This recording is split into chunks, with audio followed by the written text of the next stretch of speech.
What does it mean to have a fiduciary duty? For a syndicator or a fund manager, it is a principal thing that should be ingrained in your blood.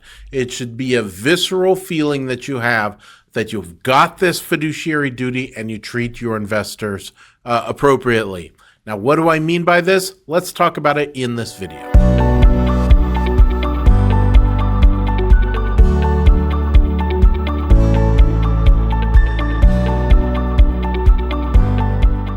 A fiduciary duty is simply putting the best interests of your investors before your own.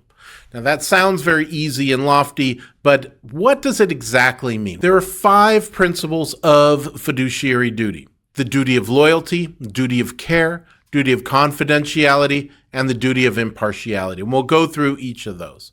But basically think about your fiduciary duty this way. This is the way I like to think of it.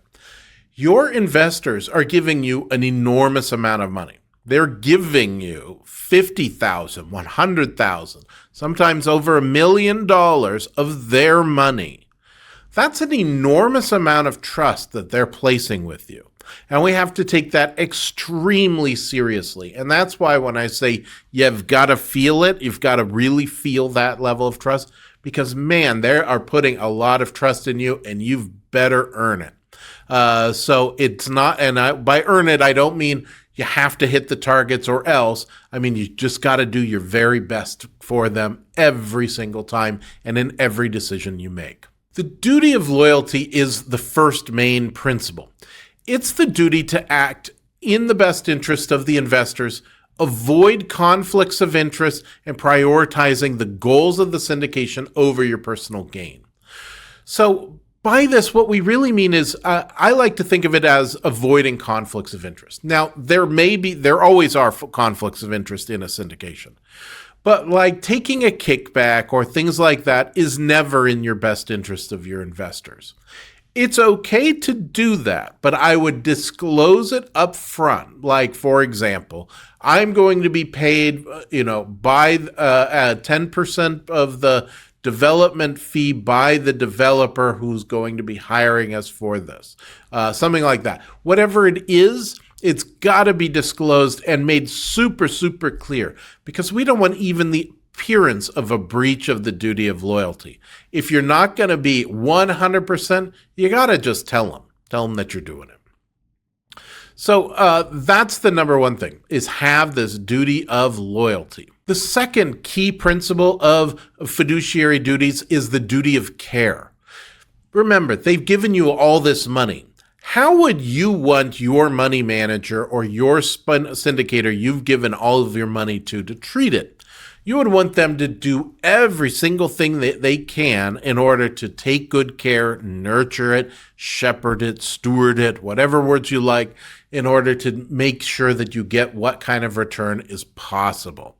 So really, it's making all those good decisions, being thorough, conducting good due diligence, really just working hard and being truly, truly professional about every single element of your syndication or your fund. The third key principle of fiduciary duty is a duty of disclosure.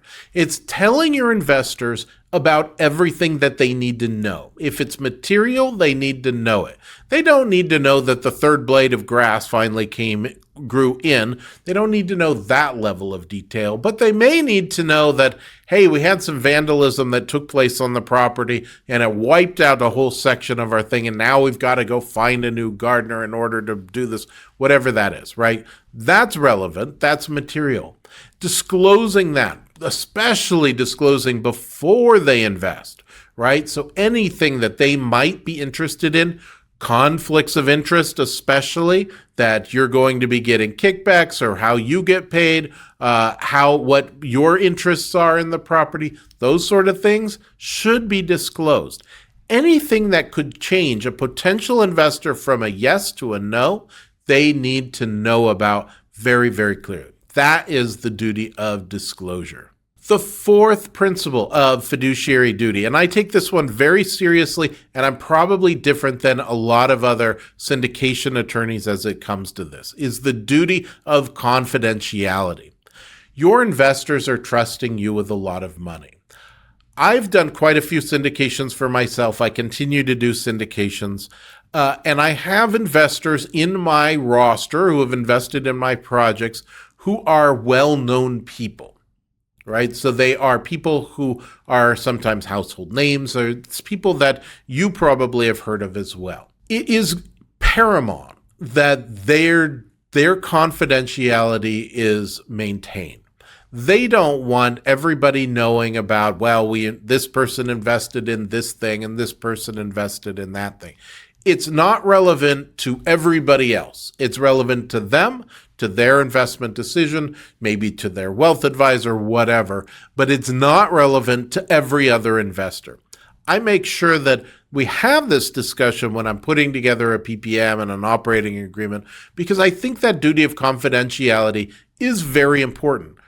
I know as an investor myself, I don't want the amount of money that I've invested, or even the fact that I've invested in a certain project, to be known unless I really make it clear that I want it to be known, which is probably never the case.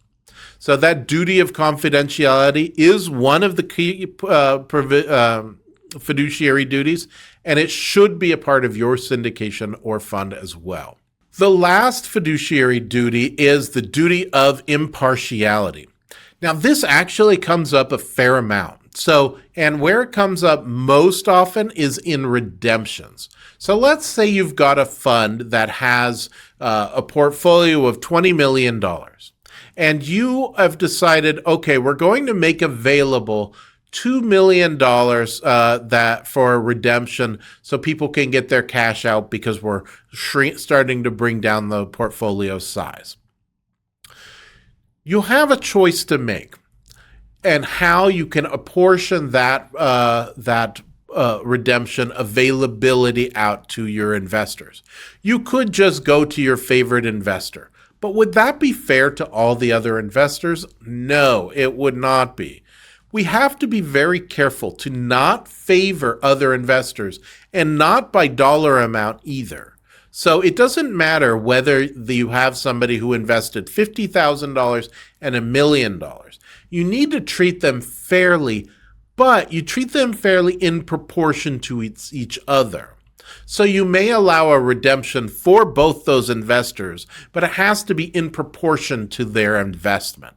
So that way it is truly impartial on a dollar for dollar basis, not on a per investor basis.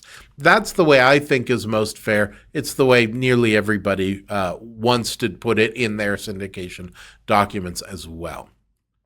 We have to favor things very, very fairly and really think about what is the fairest way to do it for all of those investors at the same time. My name is Tilden Moschetti. I'm a syndication attorney with the Moschetti Syndication Law Group.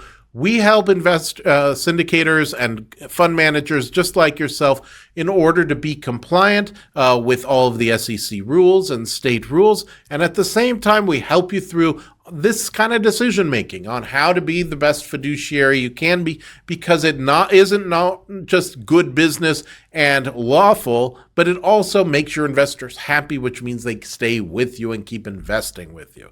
So it's a good thing to be doing. If we can help you with your syndication or your fund, give us a call, set up an appointment, and let's talk about what you're working on.